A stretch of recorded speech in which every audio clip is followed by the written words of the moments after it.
তো আপনারা সবাই কেমন আছেন? আশা রাখছি আপনারা সবাই ভালো আছেন। আমরাও ভালো আছি। তো এই যে আজকে রান্না করব চচ্চড়ি পুঁটি মাছ দিয়ে। তো সব কেটে নিয়েছি। এটা হালকা লবণ দিয়ে মেখে নিব, তাই ভাজি করতে সহজ হবে। মাছ ভাজি করতে করতে এটা একটু লবণ দিয়ে মেখে নিই, সবজি একটু নরম নরম হবে।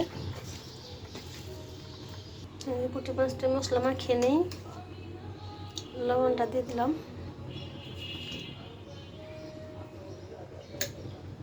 মরিচের ফাঁকি, হলুদের ফাঁকি। এটা আমাদের বাড়ির টাটকা নদীর মাছ, গ্রামের থেকে আনা। চুলায় কড়াই বসিয়ে দিয়েছি, এখন তেলটা দিয়ে দিব।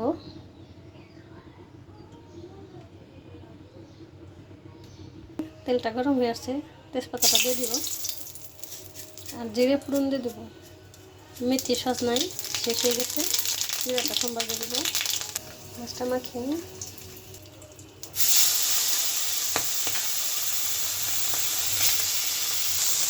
মাছটা উল্টিয়ে নিয়েছি।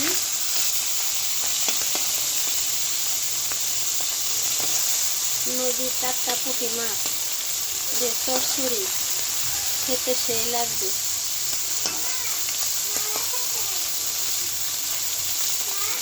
হ্যাঁ, লেখা শেষ? আচ্ছা, রেখে দাও, রেখে দাও। তো এই যে আমার মেয়ের পরীক্ষা শুরু হয়ে গেছে। অবশ্য হয়তো ভালো করে এবার কয়েকদিন ভিডিও দিতে পারবো না, তাড়াহুড়া। বাচ্চা মানুষ, স্কুলে বসে থাকতে হয়, হয়তো ভিডিওটা ওইভাবে দিতে পারবো না। মাছটা নামিয়ে নিয়েছি, এখন পেঁয়াজটা ভেজে নেব। এই যে পেঁয়াজ, মাছটা নামিয়ে নিয়েছি, এখন পেঁয়াজটা ভেজে নেব। এই যে পেঁয়াজ,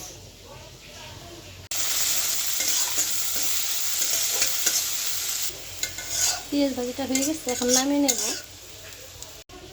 কড়াইটা বেশি গরম হয়ে আসছে, ডাটাটা মরিচটা দিয়ে দিব, কাঁচামরিচ,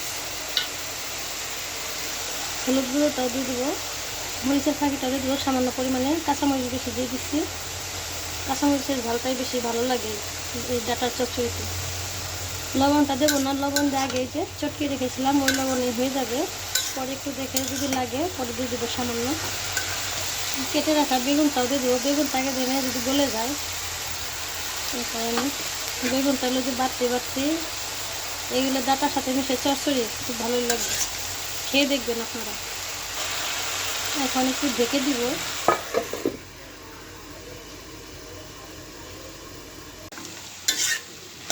চচ্চড়ি এখানে কচু দিয়েছি, একটা দুধ কচু, আপনারা থাকলে দিতে পারেন, নাও দিতে পারেন।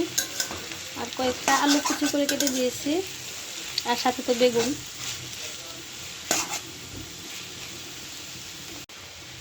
এই চচ্চড়িটা গরম ভাতের সাথে একবারে জমে যাবে, আমরা খেয়ে দেখব। দিয়ে দিব সামান্য পরিমাণে একটু চিনি হালকা, যাতে জয়লা ভাবটা না থাকে।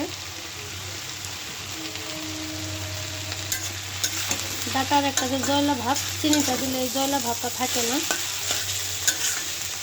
ডাটার স্বাদটা উঠে চিনিটা দিলে। চচ্চড়িটা হয়ে আসছে, এখন এই যে মাছটা দিয়ে দিব ভেজে রাখা। এখানে আছে জিরার গুঁড়ো আর ধনিয়ার গুঁড়ো দিয়ে দেবো।